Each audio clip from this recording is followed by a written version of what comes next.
The police lights hit my house before the engine even shut off, red and blue flashing across my windows like I'd already been found guilty of something I didn't do. I was standing in my own driveway, holding a wrench, grease still fresh on my hands, when HOA Karen stepped forward like she owned the moment, pointing straight at me like I was the criminal she'd been waiting to catch. She didn't hesitate, didn't pause, didn't even pretend to question anything, just told the officers loud enough for the whole street to hear that I was violating HOA regulations, operating illegally, refusing compliance, and needed to be removed. I hadn't even said 10 words yet. I hadn't raised my voice. I hadn't stepped off my own property. And still she stood there like authority itself, like the entire system existed behind her voice. The officers looked at me, then at her, then back at me again, and I could already see it happening. That moment where confusion starts turning into assumption. She was confident. I was quiet. And in situations like that, confidence wins until someone proves otherwise. I told them exactly what I told her earlier. Calm, direct, unchanged. I'm not part of your HOA. Never have been, never will be. She laughed again like she had earlier, like it was a joke she'd already heard and already decided wasn't valid. She stepped closer, just enough to show control, just enough to make it look like I was the one backing away, even though I hadn't moved an inch. She told the officers I was lying, told them I was trying to dodge rules, told them I was disrupting the entire neighborhood. Before we move forward, drop a comment. Where are you watching from? One of the officers asked for paperwork. That's when everything slowed down. Not dramatically, not visibly, just enough that the moment stretched. I walked to my truck, opened the door, and pulled out the folder I had already prepared long before she ever called anyone. I didn't rush, didn't explain, didn't argue, just handed it over. He flipped through it slowly. Title records, boundary confirmation, parcel ID, everything clean, everything clear, everything showing exactly one thing she refused to accept. I wasn't part of her system. The second officer stepped closer, looking over his shoulder, reading the same documents, taking in the same reality she was trying to overwrite. HOA. Karen didn't stop talking. She kept pushing, kept insisting, kept trying to fill the silence with authority she didn't actually have. That's what people do when they feel control slipping. They talk louder, they repeat themselves, they assume volume replaces proof. But the officers weren't looking at her anymore. They were looking at the paperwork. And paperwork doesn't react. It doesn't argue. It just exists. One of them handed it back to me, said slightly, and said it simple. He's not in your HOA. That was it. No speech, no explanation. Just a statement that cut straight through everything she'd been building. She froze for half a second. Not long, but long enough. That's all it takes. Because when someone like her pauses, even briefly, everyone sees it. She tried to recover immediately, tried to redirect, tried to insist there had to be some mistake, but it didn't land the same anymore. The officers stepped back. The tension shifted. And just like that, the authority she thought she had wasn't there. They left, just like that. Lights off. No escalation and no enforcement. Just gone. And she was still standing there, still looking at me, still trying to process something she hadn't planned for. That's when I saw it. Not anger, not frustration. Something deeper, something quieter. Realization. Because for the first time, she understood something wasn't working the way it always had. But what she didn't know, what she couldn't have known in that moment, was that the police leaving wasn't the turning point. It was the trigger. Because while she had been focused on controlling, I had been focused on understanding everything around, not reacting, not defending, digging quietly, patiently, consistently. And what I had found wasn't just enough to stop her. It was enough to take everything she thought she controlled and turn it upside down completely. She thought she was calling enforcement. She thought she was escalating. She thought she was pushing me into compliance. What she actually did was confirm exactly where the cracks were. And once you see cracks in a system like that, you don't patch them. You break them open completely. 6 months before those police lights ever touched my driveway, I wasn't thinking about HOAs, power structures, or any of this. I was thinking about survival, about rebuilding something that had already been torn down once, and about finding a place where no one else dictated how I lived. The divorce didn't just take money. It stripped control, routine, and anything that felt stable. And by the time it was over, I wasn't looking for comfort. I was looking for ground that was mine and couldn't be negotiated away. That's how I ended up driving out to this property, a piece of land that had been sitting in my family longer than most of the houses around it had even been imagined. It wasn't perfect, it wasn't polished, and it definitely wasn't designed to impress anyone, but it was real, and more importantly, it was independent. No shared walls, no shared rules, no shared authority, just land, structure, and the ability to operate without asking permission. That mattered more than anything at that point. The first time I saw the development next to it, I didn't think much of it. Rows of houses, clean lines, identical spacing, everything maintained to a level that looked almost artificial. It wasn't built for people like me. It was built for consistency, for order, for predictability. And usually that comes with a structure behind it, something that enforces those patterns and makes sure nothing breaks the image. That's where HOAs come in. I knew what they were, I'd dealt with them before, and I knew exactly why I didn't want anything to do with one again. Rules that start small but expand over time. Enforcement that depends more on personalities than policies. And authority that grows beyond what it was originally supposed to control. I'd seen it happen. I'd watched it escalate. And I made sure this place was outside of all of it. Before I even signed anything, I checked everything. Title records, parcel boundaries, zoning classifications. Every layer that could possibly tie me into something I didn't agree to. I didn't rely on assumptions, and I didn't trust what was convenient. I verified, line by line, document by document, and every single thing pointed to the same conclusion. This land stood on its own. No HOA jurisdiction, no shared authority, no overlapping agreements. Clean, independent, final. That's why I bought it. Not because it was perfect, but because it was clear. The first few weeks were quiet. Exactly what I expect. Exactly what I want. I worked during the day, fixed what needed fixing, rebuilt what had been neglected, and kept everything moving forward without interruption. No one stopped by. No one asked questions. No one tried to interfere. And that silence wasn't accidental. It was observation. People notice new things, especially when they don't match the pattern around. And I didn't match anything around me. Not the property, not the routine, not the way I used the space. That made me visible, even when no one said anything yet. Then HOA Karen showed up. Not casually, not uncertainly, direct, confident, like she'd already decided what this interaction was going to be before she even stepped out of her vehicle. She introduced herself like authority, not like a neighbor. And from the first sentence, it was clear she wasn't there to understand anything. She was there to establish control. That's how she spoke. Not asking questions, not confirming details, just stating expectations as if they already applied. That's the first move people like her make. They don't check if they have authority. They assume it, project it, and wait for you to accept it without pushing back. I didn't accept it. I told her exactly what I already knew. This property isn't part of your HOA. Simple, clear, no room for interpretation. And that's where things shifted. Not visibly at first, but enough to change the direction of everything that followed. Because when someone expects compliance and doesn't get it, they don't immediately escalate. They test, they adjust, they look for ways to reassert control without admitting they don't actually have it. That's what she started doing. Small things, comments, observations, suggestions framed like requirements, each one designed to see if I would eventually bend, even slightly, even indirectly. I didn't. And that's when she moved from assumption to pressure. The notices started showing up after that, not official in the way they needed to be, but formatted to look like they carried weight. Violations that didn't apply, standards that weren't mine, language designed to make it seem like I was already inside her system whether I agreed to it or not. That's how you expand control. You don't wait for permission. You act like you already have it and force the other person to prove you don't. Most people don't challenge that. They adjust instead. They comply just enough to avoid conflict. And over time, that becomes acceptance. But I wasn't reacting the way she expected. I wasn't arguing. I wasn't escalating. I wasn't even responding most of the time. I was documenting, watching, letting her build a pattern. Because patterns matter. Not in the moment, but later, when everything needs to connect. Every notice, every attempt, every step she took without actual authority added to something bigger. Something she wasn't paying attention to because she was focused on control, not structure. And the more she pushed, the clearer that structure became. She wasn't just acting on her own. She had confidence because she believed the system behind her would support whatever she decided. That's where real authority usually comes from. Not personal confidence, but institutional backing. But that only works when the structure underneath is solid, when everything is aligned, documented, and complete. And the moment I started looking at that structure, not her actions, but the foundation she was relying on, I saw something that didn't match. It wasn't obvious. It wasn't loud, but it was there. A gap. Something incomplete. Something that should have been finalized before anything else was built on top. And once you see something like that, you don't ignore it. You follow it. Because small inconsistencies in property records don't stay small. They connect to everything. Ownership, authority, enforcement, all of it depends on those details being correct. And if they're not, then the entire system built on them isn't as stable as it looks. That's when this stopped being about her and started becoming about everything underneath her. The pressure didn't spike all at once. It layered itself. Quiet at first. almost invisible, like something building underneath the surface where most people wouldn't even think to look. That's how systems like hers operate when they've been working unchallenged for too long. They don't need to be loud. They don't need to be obvious. They just need to be consistent enough that people stop questioning. And once that happens, control becomes automatic. The next notice didn't arrive alone. It arrived with timing, early morning, attached to my mailbox like it had always belonged. Same formatting, same tone, slightly sharper wording, less suggestion, more expectation. That's how escalation looks when it's trying to stay disguised as routine. The language didn't change dramatically, but the intention did. It wasn't about informing, it was about applying weight. Failure to comply may result in fines. That line was new, not because it had any authority behind it, but because it introduced consequence where none existed for. That's the transition, when someone moves from assumption to enforcement without ever establishing the right to do either. Most people don't catch that shift. They focus on the consequence, not the legitimacy behind it. That's how pressure works. It redirects attention away from the foundation and toward the fear of what might happen next. I didn't respond. That was the first disruption in her pattern, because silence, when someone expects compliance, doesn't feel neutral. It feels like resistance. And resistance forces escalation. Not immediately, not recklessly, but inevitably. Because once someone commits to control, they don't step back. They push forward until something either breaks or gives. The drive-bys increased after that. Not random. Measured, different times of day, different speeds, always slow enough to observe, never slow enough to be confronted. Phone in hand every time. Recording, document, building something she thought would matter later. That's what people do when they believe they're gathering leverage. They assume quantity replaces authority. They assume documentation becomes evidence even when it's built on nothing. But documentation only matters when the foundation is valid, and hers wasn't. That's what she didn't understand yet. The next move came through the system she thought she controlled. Calls, not direct, indirect. Just checking on a report, just verifying activity, just making sure everything is in compliance. Every call structured the same way. Neutral tone, no accusation, no direct claim, just enough presence to remind me that something was being monitored. That's the purpose of that tactic, not enforcement. Presence, because presence creates pressure even when nothing is actually happening. But presence only works when it's backed by legitimacy. And every time they showed up, every time they looked around, every time they checked and left, the same thing happened. Nothing. No violation. No issue. No confirmation of anything she was trying to create. That's where the system started failing her. Not publicly, not visibly, but internally. Because every failed attempt adds friction. Not to me, to her, to the structure she's relying on. Because systems don't like being used incorrectly. They start resisting. They start requiring more justification, more explanation, more proof. And the more she pushed without having any of that, the more unstable her position became. But she didn't stop, because stopping would mean acknowledging something wasn't working. And people like her don't do that. They double down. The next escalation came in person again. Late afternoon. No witnesses. No performance. That's when you see the real version of someone like that. Not the public voice. Not the controlled tone. The actual intention underneath all of it. You're making this harder than it needs to be. Same line, different weight. Because now it wasn't a suggestion. It was frustration. She stepped closer than before. Not enough to cross a boundary. Just enough to try to re-establish control physically when she couldn't do it structurally. That's another pattern. When authority weakens, proximity replaces it. People try to dominate space when they can't dominate the situation. You could just follow the standards like everyone else. That sentence told me everything. Not about rules, about expectation. She didn't care if I was part of the HOA. She cared that I wasn't behaving like I was. That's what this had always been about. Not compliance with rules, compliance with structure. And when someone refuses that structure, it exposes how much of it relies on assumption instead of actual authority. I'm not part of your HOA. Same words, same tone, no change, because consistency breaks manipulation. If you don't shift, they can't adjust the approach around you. She paused again, slightly longer this time, then shifted tactics. Everyone here maintains a certain standard. There it was, expansion. When direct authority fails, people widen the scope. They redefine the environment so their control feels natural instead of enforced. They make it seem like you're the one outside the norm, not them stepping outside their boundaries. You're inside the community. That was the exact moment the structure exposed itself. Not legally, mentally, because in her mind, proximity equaled authority. If you were near it, you were under it. No documents, no agreements, just assumption reinforced over time. And that's why she had been so confident, because no one had challenged that assumption at the level it needed to be challenged. Until now. You should think about how far you want this to go. That wasn't a threat. It was a projection. She was used to people stopping before escalation reached a point where the structure itself could be questioned. Used to pressure working early. Used to compliance happening before anything broke. But I wasn't stopping, and she was starting to realize that. That's when the tone changed completely. Not louder, sharper, more direct, less controlled, because control requires certainty, and certainty requires a foundation. And her foundation was already starting to crack. The next move came through paper again, but this time it was heavier, more formal, legal language, structured to look like something that carried weight beyond her. Cease and desist, allegations of disruption, claims of interference, threat of financial consequence. That's the final escalation in this kind of structure. When personal authority fails, it borrows legal language to simulate real authority. But legal language without legal standing is just noise, and she didn't know that I had already moved past reacting to her. I was focused on the structure underneath, because every move she made confirmed exactly where it was weak. And the more she escalated, the more she exposed. And once a system starts exposing itself, it doesn't recover. It collapses. By the time she escalated to legal language, I was already past reacting to anything she did on the surface. What mattered wasn't her notices, her calls, or even the people she tried to bring into it. What mattered was the structure she believed was backing her. Because if that structure held, then everything she was doing would eventually find support somewhere. But if it didn't, if there was even a single break in the foundation, then everything she built on top of it would collapse at once. Not gradually, not partially, completely. So I stopped paying attention to her entirely. I went back to the records. Not mine. All of them. The entire development. Every document tied to it. Every transfer. And every boundary. Every approval that allowed it to exist the way it did. Most people never look that far. They check what applies to them and stop there. But systems like hers don't exist in isolation. They sit on layers of decisions, paperwork, and assumptions that stack over time. And if even one of those layers is incomplete, everything above it carries that flaw forward whether anyone notices it or not. The records office didn't question. To them it was routine, pulling files, printing copies, handing over documents that had been sitting untouched for years. But the moment I started laying them out side by side, something felt off. Not obvious, not dramatic, just enough inconsistency that it didn't line up cleanly the way it should have. Dates that matched, but descriptions that didn't. Transfers that referenced parcels without fully defining them. Approvals that assumed completion without showing proof of it. Individually, none of it meant anything. Together, it formed a gap, a quiet one, the kind that gets ignored because it doesn't cause immediate problems. The kind developers move past because fixing it takes time. The kind that sits buried until someone actually looks. And once I saw it, I didn't stop there. I traced it back. Every document led somewhere. Every reference pointed to something before it. And the deeper I went, the clearer it became that the development wasn't built on a fully completed transfer of rights. It was built on an assumption that something had been finalized when it hadn't. Not incorrectly documented, not obviously illegal, just incomplete. That's the most dangerous kind of flaw, because it looks stable. It feels stable. It operates like it's stable until someone tests it. I didn't trust my interpretation alone. That's where people make mistakes. They find something and assume they understand it fully. I needed confirmation from someone who didn't care about me, didn't care about her, and didn't care about the outcome. Just the facts. So I took everything to a title specialist outside the area. No local influence, no connections, no bias. He didn't react immediately. He didn't jump to conclusions. He went through it slowly, methodically, like it was just another file, page by page, cross-referencing, checking alignment. Then he stopped. Not dramatic, just enough. And he pointed at the exact place I had already seen. This wasn't completed. Same conclusion. Different perspective. That's when it becomes real. Not when you believe it. When someone else confirms it without being guided to it. He explained it without exaggeration, without speculation. Just structure. The original tract had been divided, but not fully cleared before development moved forward. The rights tied to it hadn't been fully transferred in a way that aligned with what was built afterward. And that meant everything sitting on top of it relied on something that wasn't fully resolved. That's the moment everything shifts. Because now, it's not a disagreement. It's a structural issue. And structural issues don't stay contained. They affect everything connected to them. Ownership, authority, enforcement, all of it. But I still wasn't done. Because confirmation on paper isn't enough when you're dealing with something this layered. I needed physical alignment, actual measurement, independent verification that what existed on the ground matched what existed in the records. So I brought in a survey, not based on assumptions, not based on existing lines, based on actual coordinates. We walked everything, mapped it, compared it against both the original filings and the current layout, and the result didn't just support the documents, it exposed them. The development didn't fully align with what it claimed to be built on. Close enough to function, not exact enough to hold under scrutiny. That's all it takes. Not a massive flaw, just a precise one, because precision is what breaks systems like hers. Not noise, not conflict, accuracy. Once you have that, everything else becomes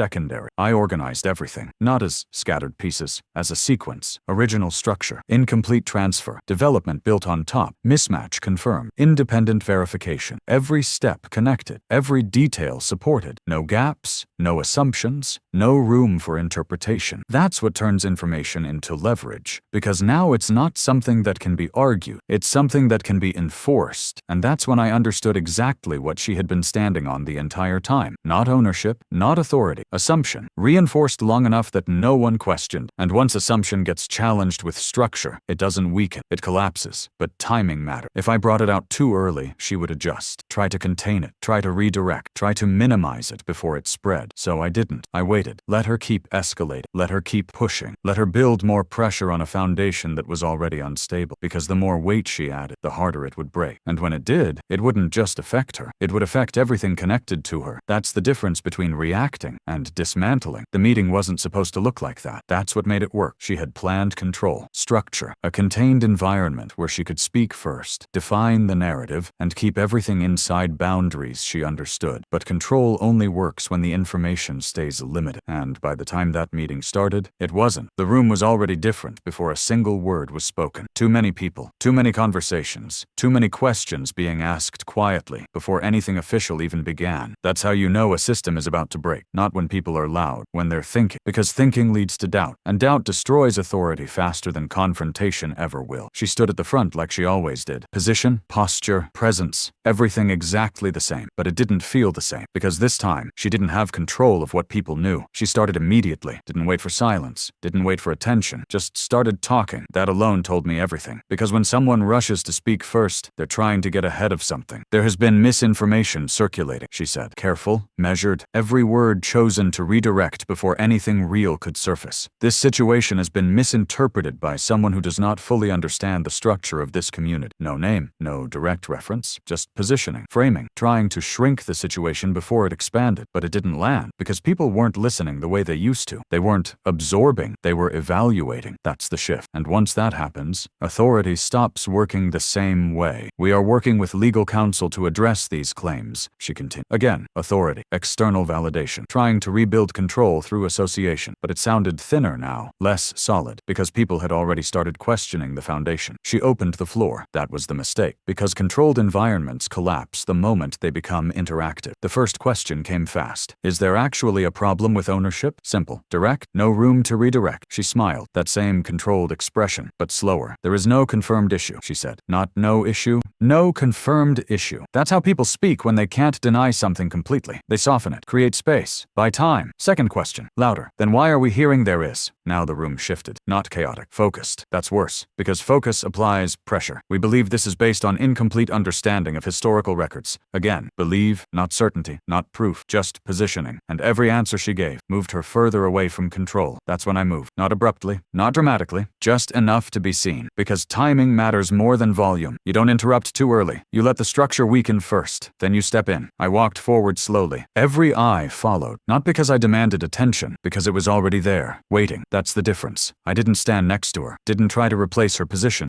I stood separate, clear, independent. Because what I was about to say didn't need to compete. It needed to land. I'm not here to argue any, I said. Calm, flat, no emotion. That's what cuts through noise. I'm here to show you what's already been found. Silence. Not forced. Natural. That's when you know people are listening. I didn't rush, didn't overwhelm. I laid it out step by step. Original land, initial ownership, the transfer that should have been completed, the part that wasn't, the development that moved forward anyway. Every piece connected. No gaps, no speculation, just structure. And as I spoke, the room changed. Not louder, quieter, because understanding doesn't create noise. It creates weight. You're saying our land isn't fully ours? Someone asked. asked. Not defensive, not aggressive, trying to process. I'm saying the structure it was built on wasn't fully completed, I answered. Precision matters, because exaggeration weakens truth, and I didn't need exaggeration. Everything was already enough. She stepped in then. Fast. Too fast. This is misleading, she said. Sharp. Less controlled, because she couldn't let it settle. Once information settles, it spreads. This has not been validated through proper legal channels. There it was. Final defense. Process. Authority. Delay. But that only works when people trust the system presenting it, and that trust was already breaking. It has, I said. Nothing more. Then I placed the documents down. Not thrown, not forced. Placed. That's confidence. Letting proof exist without pushing it. Independent verification. Survey confirmation. Record alignment. Every piece reinforcing the same conclusion. That's when the shift became visible. Not subtle anymore. Clear. People stopped looking at it. Started looking at the documents. Started looking at each other. Because now it wasn't about me. It was about them. What does this mean for us? Someone asked. And that question did more damage than anything else. Because now the focus had moved completely. From authority to consequence. She tried to respond. Tried to regain structure. But every answer felt weaker. Because she wasn't controlling the direction anymore. She was reacting to it. That's the collapse point. Not when someone else speaks. When you can't control what happens next. And then it happened. The moment that ends everything. Someone asked directly, if this is real, what happens to the HOA? No noise after that. No movement. Just silence. Because that question wasn't about land. It was about power. And for the first time, she didn't answer immediately. That hesitation was enough. That's all it takes. Not a breakdown. Not an explosion. Just a pause where certainty should have been. Because once people see hesitation where authority used to be, they don't unsee it. She stood there, trying to hold it, trying to rebuild something that was already gone. But nothing came out. No strong answer. No clear direction. Just fragments. And the room understood, without anyone saying it, without anyone announcing it. Control was gone. She didn't speak to me after that meeting. Not directly, not publicly. And that silence wasn't restraint. It was recalculation. Because people like HOA Karen don't accept loss. They redirect. They retreat just far enough to regroup, then come back through a different channel, one they believe still gives them control. This time it wasn't her voice. It was paper, formal, structured, delivered with timing designed to interrupt momentum. Legal notice. Allegations written in language meant to intimidate, not clarify. Claims of misinformation. Accusations of interference. Suggestions that what I had done in that room caused harm to the community. That's the shift. When authority fails in person, it tries to rebuild itself through complexity. Because complexity slows people down. It creates hesitation. And hesitation is where control starts to return. But only if you're unprepared. I wasn't. By the time that notice reached me, everything she was accusing me of had already been documented in a way that didn't depend on interpretation. Every interaction, every escalation, every misuse of position, everything tied together into a pattern that didn't require explanation. That's the difference between reacting and structuring. When you react, you answer their claims. When you structure, you redefine the situation entirely. I didn't respond to the notice. Not directly. Because direct responses keep you inside their frame, and their frame was already collapsing. Instead, I expanded it. That's how real pressure works. You don't defend your position. You expose theirs. The filing didn't come from me alone. It came through someone who didn't operate inside her system. No local influence. No familiarity. No hesitation to push beyond what people in that area were used to. And the moment that filing went in, everything shifted again. Not loudly. Not visibly, but completely. Quiet title action. Full structural review. Every document tied to the development pulled into a single process that didn't allow assumptions to exist anymore. The gap wasn't a theory anymore. It was part of a formal examination. And once something enters that level, it doesn't stay contained. Because systems don't ignore documented inconsistencies when they're forced into visibility. They expand them. They follow them. They expose everything connected to them. That's what she didn't anticipate. She thought this was a dispute, a disagreement, something that could be isolated and controlled. What it became was a structural review of everything she relied on. And once that starts, control disappears. Her response came quickly. Too quickly. Because speed in that situation doesn't come from confidence. It comes from pressure. Her legal representation tried to narrow it, frame it as a misunderstanding, reduce it to a boundary issue. Because small problems are manageable. Large ones aren't. But every attempt to shrink it failed. Because the structure didn't support that version. Every piece connected back to the same point. Incomplete transfer. Misaligned foundation. Development built on assumption. And once that's established, you can't reduce it. You can't isolate it. You can't redirect it. You can only deal with it. And dealing with it meant something she couldn't control anymore. Oversight. External. Unbiased. Unconnected. That's when the pressure turned. Not toward me. Toward her. Because now every action she had taken wasn't just part of a personal conflict. It was part of a pattern being reviewed. And patterns don't protect you. They expose you. The calls stopped first, completely. No more checks. No more reports. No more presence. Because now every interaction carried risk. Every action could be tied back to something already documented. That's what exposure does. It doesn't just reveal, it restricts. The notices disappeared next. No follow-ups. No escalation. Nothing. Because continuing would only add more to what was already building against her. Then came distance. Everything filtered through representation. No direct contact. No personal involvement. Just careful,